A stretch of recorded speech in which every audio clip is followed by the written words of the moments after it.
Hey guys, so I was asked to do a video on how I grade my SimChart for instructors, and this is specifically for the fundamentals group. So this is their first semester using SimChart, so it can be somewhat of a challenge, and there's a lot of gray areas as far as what's expected and what's not expected. So I'm just going to go over how I do it and what I have my students include. And I'm going to start here from the beginning so that you can see like where to go to log it in. So when you click on St. Pete Summer 2019, that may be different depending on where you're at. Come over here to SimChart Setup on the left.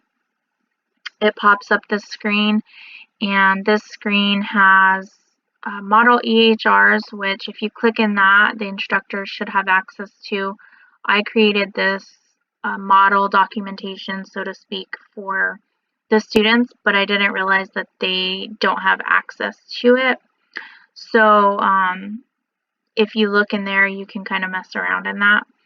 But when they publish it, this is pretty much what it looks like. They have to add in all of these orders into their chart section, set up charts, and then that's the only way they can document into each section. So they have to physically start from the beginning, and I filled all of this stuff in. This is their patient profile, and then they have to go in and physically add whichever areas that they want. So I created a navigation tool sort of for the students so that they know exactly what they need to include, because at this level they're not really sure what all of this stuff even is. So for fundamentals, I basically am just requiring them to have the same documentation that we used to have. It's like a 20-page packet, and if you've been to nursing school before, 5 years ago, we had really long, extensive care plans and paperwork. So I go off of the systems assessment, and I'll kind of go over exactly what I include for each section.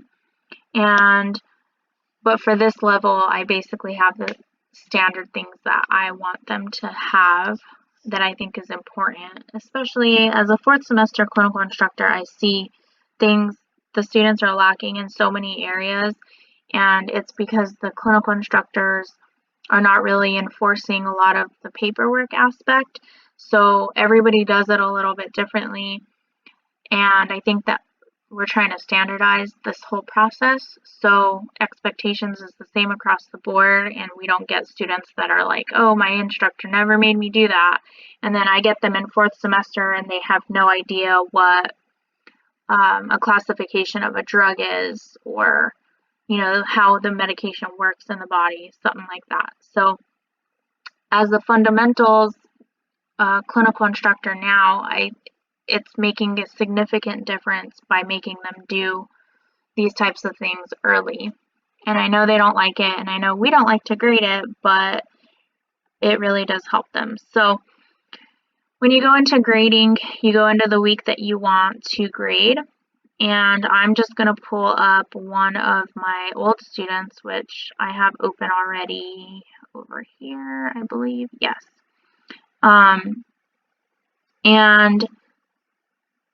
whenever you open their clinical assignment, I'm not going to be able to grade this to show you like the little grading cursors over here, but you can click on a little button over here and it'll pop up another box, and you can type in red if there's any corrections or anything that you wanted to add,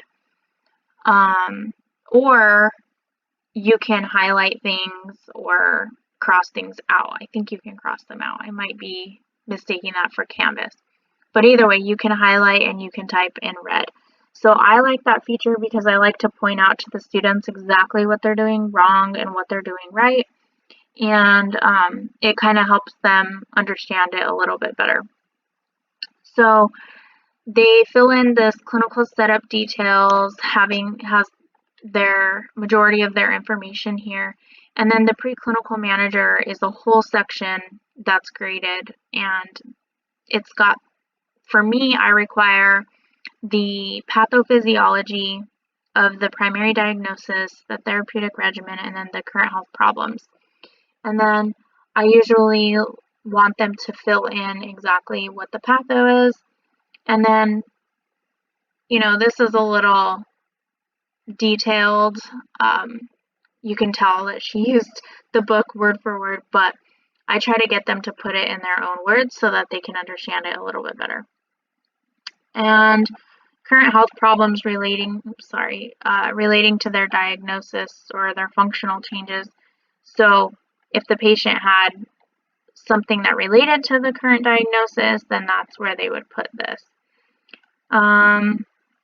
Okay, so then going down to medications, this area, because there are so many and it takes so much time to go in and add each medication, they have to physically go in and order each drug before they can even document it in here.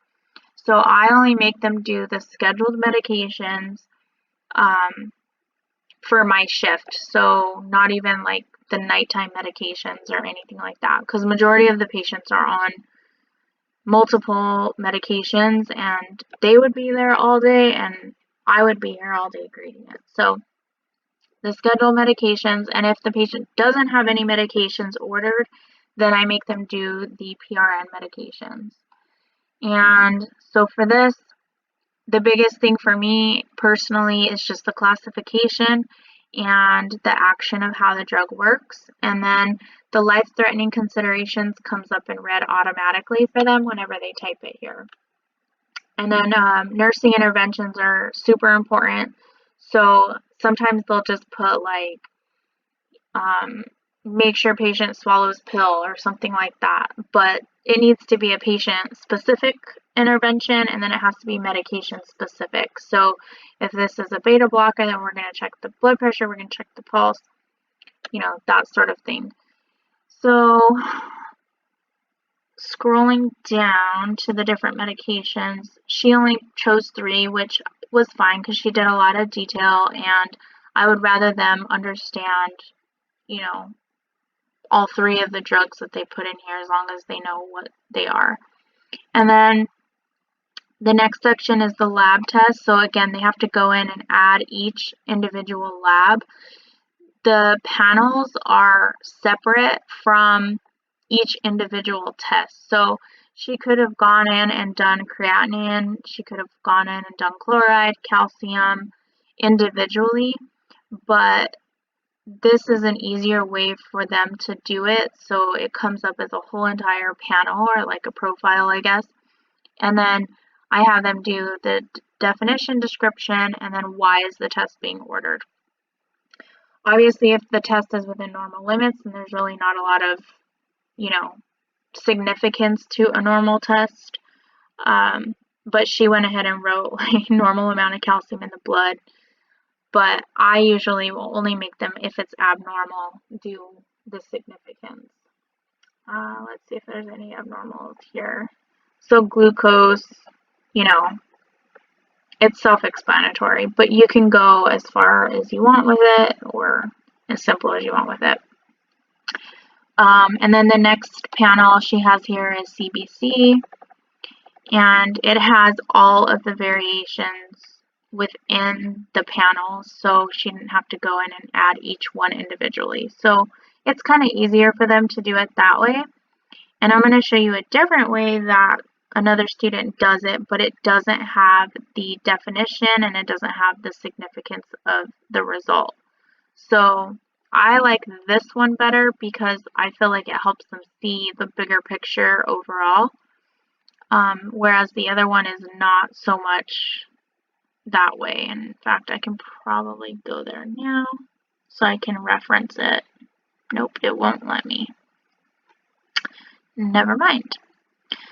And then the third part of the preclinical manager is diagnostic tests. So this patient, she wrote heart with contrast. I don't really know what she meant by that, but I'm pretty sure she just, I really don't know.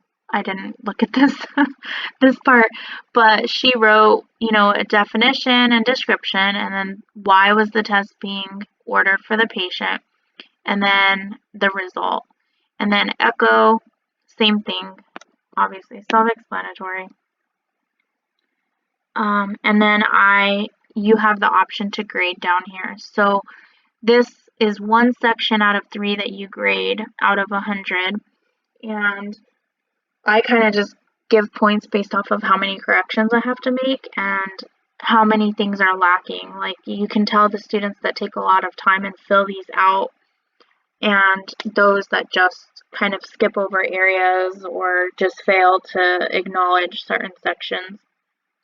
So I would just award points based off of that. And here I just gave her full points because she included everything that I wanted. And, again, I went over it with her individually and she knew exactly what to include. So for her care plan, this is the second section, the second out of third section that requires a grade. And this is, usually they require, or they don't require, they have an option to include the medical diagnosis here and then the nursing diagnosis. I told them not to put the medical diagnosis because it's confusing to them, but what I also learned is that these are drop-down boxes, so they are forced to pick from the options that they are given. So sometimes they don't necessarily make sense, but they have to physically look through and read through all the options in order for it to, make sense to them. And then they can add sections and type in like free text, as evidenced by or related to. And then the active or actual, so this, if it were risk for, then it would be potential. And then if it was active or, I think the other one is completed, don't quote me, but usually for priority, number 1 should be an active actual problem anyways. And then expected outcomes, this is another section that I'm kind of a stickler on, and measurement. So I feel like we need to go over SMART goals with them a little bit more and more patient-specific goals. Some of them are just not getting this part, and this part is, what nursing is all about. So I feel like we need to really enforce that in clinical and figure out how we can, get them to understand outcomes and goals and measurements of goals and timeframes.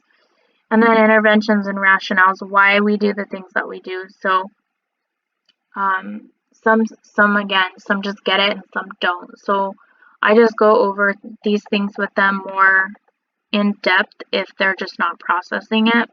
And Utica is requiring a minimum of 6 nursing diagnoses with 1 measurable goal for each diagnosis, and then 3 interventions for each goal. So 2 should be individual, and then they have examples of this in their book. And I just recently had a student tell me that he did not have the nursing diagnosis book and they were never told how to do that. But that's not the case, and I have students tell me that every single semester, but I promise they are well versed on this.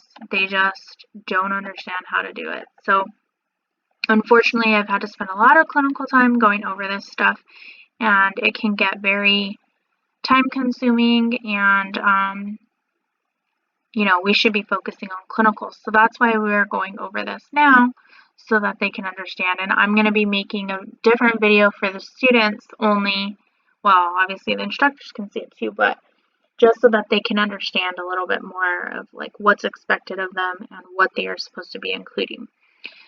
So I'm just going to scroll down through all of these. She has 6 nursing diagnoses, and then she has at least 1 measurable goal and 3 interventions at least for each. So I gave her 100%. This is the second section. And again, this section would have its own little grading area. You'd have to scroll all the way back up here under this little bar, and it'll have a little button here you can click to grade. And then, as we move on through this, I require them to do this charting details. So, charting details is required for the third part of the grade. However, I don't feel like it's necessary for them to do like the physician documentation and all of that sort of thing.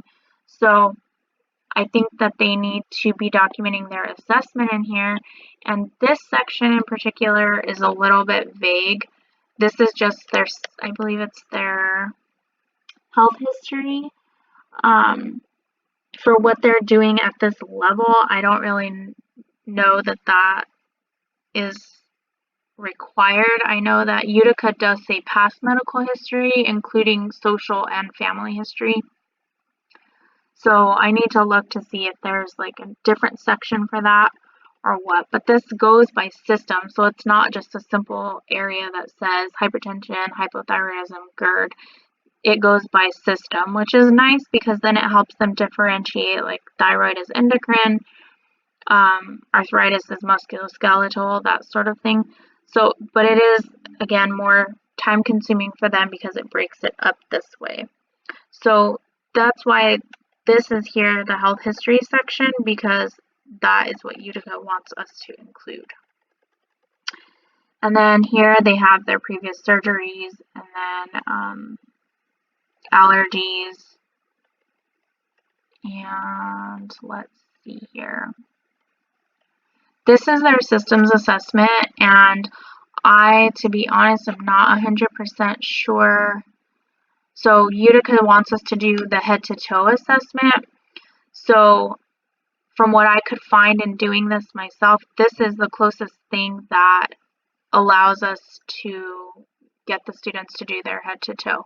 Again, it breaks it up into systems. It's extremely detailed and very tedious to some extent because it literally has, you know, a click box for every single section, which is nice because it kind of relates to real life, but it's very overwhelming for the fundamental students because they're barely learning how to do all of this stuff. So it takes them anywhere from like 2 to 4 hours just to complete one of these, from what I've understood. If they do it the way I expect them to do it, then it takes them that long. Obviously, every instructor is a little bit different, but I like this though because they have an option to type in, and then they, like here she wrote patient converted, so they can do little notes if they want to. So I think that's a good thing. And then I'm just going to scroll down, cardiac, neuro. I have them do a full head to toe, even if they haven't learned it technically in class, because the more they get exposure, then the easier it's going to be for them to do it. And then here is her psychosocial assessment and safety. I believe this is included in the head to toe, if I'm not mistaken. And this has discharge planning. So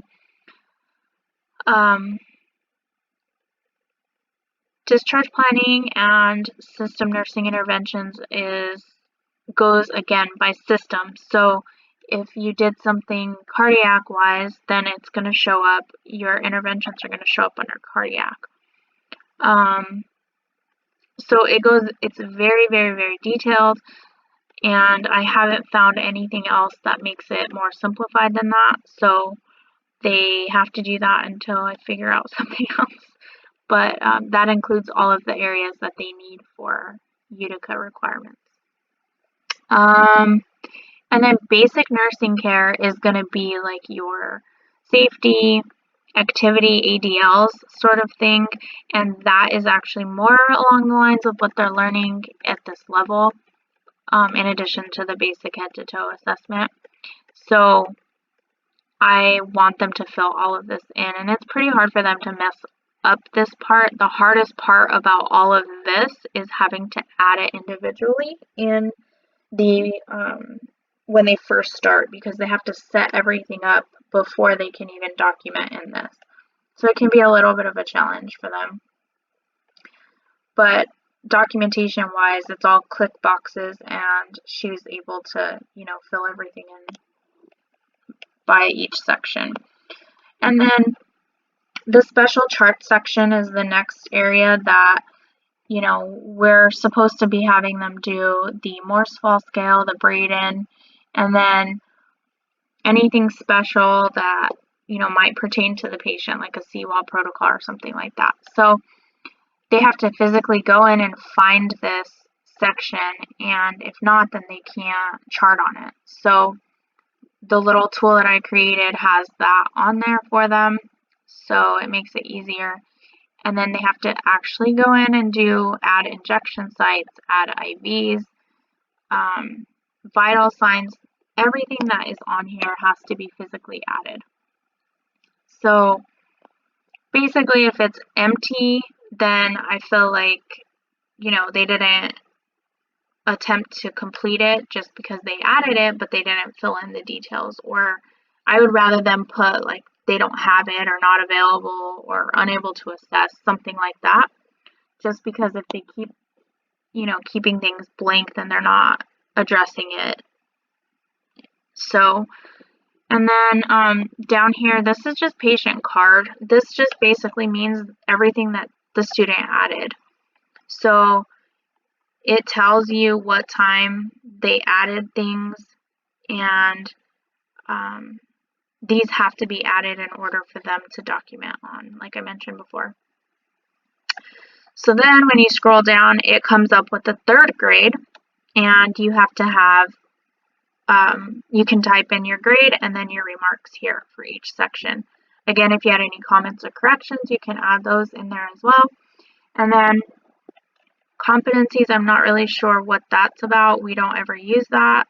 And then overall grading, so it'll pop up with your 3 grades that you filled in here. So if this was a 75, this was a 50, or whatever, then you have to actually go in and calculate. And so what I do is I just add these 3 and then divide it by 3. And that's what I use for the overall grade. Then I click Generate PDF, and oops, this logged me out, but it will tell you that it's ready to publish, or like it sends a sheet to the student like that we graded it. So it will email the student, let them know that their grade is ready, and that they can click on the link to view it if they want. So I think that is pretty much it. Of course, none of my sessions are active any longer, so I'm going to try to log in really quick just to make sure. Oops, open. Grading, clinicals, we'll go into week 6. I'm pretty sure that's it. And also, just to make note, they say that they don't get a lot of time doing SimChart. There are so many options for them to get practice in here. They can document on, they can create fake patients. They have a little section over here where they can physically go in, practice assignment, my clinical, and it'll pop up a whole area for them to practice and do all sorts of things with. So you can start a new session, they can return to their previously saved session, and this is what it looks like from the beginning for them. And they can't move on until they complete the important sections. So when I hit next and I haven't filled it in, this is what pops up. So it wants me to fill all this stuff in before I can move on to the next page. So you can see why it takes them a long time to do these. But right here it says walk me through clinical assignment, and it would literally tell you everything that you need to do. So the students will try to say that they don't understand or that they didn't get enough practice, but I think what they mean is that they weren't really shown exactly where to go for what, and what exactly is required. So I'm going to bring in this sheet here. This is the sheet that Utica gave us for the students to use, and pretty much goes over everything that's expected for them to include in their SimChart. And then I took it a little step further and included this sheet, created this sheet that adds exactly where to go for what. So this is where they go to add the clinical setup. This is where the preclinical manager is where they go to add all of this stuff and how to do it, generate report. I'm going to modify this a little bit because the students were taking it so literal that instead of like using the parentheses as, options, they were including each section. So they had radiology, scans, and ultrasound, and using it more like a checklist as opposed to a guide. So I need to figure out how I'm going to modify this, but this is supposed to be easy for them so that they know exactly where to go: patient charting, discharge planning, and system nursing interventions, basic nursing care, special charts. So this was the big one, special charts. And I would say like they have to have more small scale, Braden scale, but I use these as like examples because you have to search in the special charts section for different scales. So they used it as, oh my gosh, we have to have all of these. And they were doing CWAs on people that weren't even ETOH. So needless to say, it's just an easier guide for them. I'm going to send this out to Professor Pulaski as well, and after I modify it a little bit. And then I'm making a separate one for the students so that they can all see exactly what they need to include. Again, it's kind of gray and, not sure exactly what they're supposed to be including in their documentation. But for me, based off of this sheet that Utica gave us, I feel like they need to know a little bit more in depth about, all of the things that I mentioned before. So that's pretty much it for grading. It can take a lot of time and is, it's time consuming, but the students definitely appreciate it. And I'm sure for specialty courses, then things would definitely be a lot different. But as far as fundamentals and med-surg, then to me, these are the basics, bare essentials that should be in every submission. And that's kind of what I go off of whenever I grade. So if you guys have any questions, please let me know or Professor Pulaski. And my biggest suggestion is just to do it yourself. Set up like a fake patient, do it yourself, and see what the students have to go through, and then how to navigate it, because honestly, it's just a matter of playing around with it until you get it right. So sorry, this video was way longer than I expected, but I hope it kind of guides you through, and I hope that it helps everyone be kind of on the same page so that when I get the students in fourth semester, they are all kind of on the same page and kind of on the same level as far as assessment wise and knowledge of, basic patho and pharmacology stuff. So thanks for listening, and good luck with SimChart.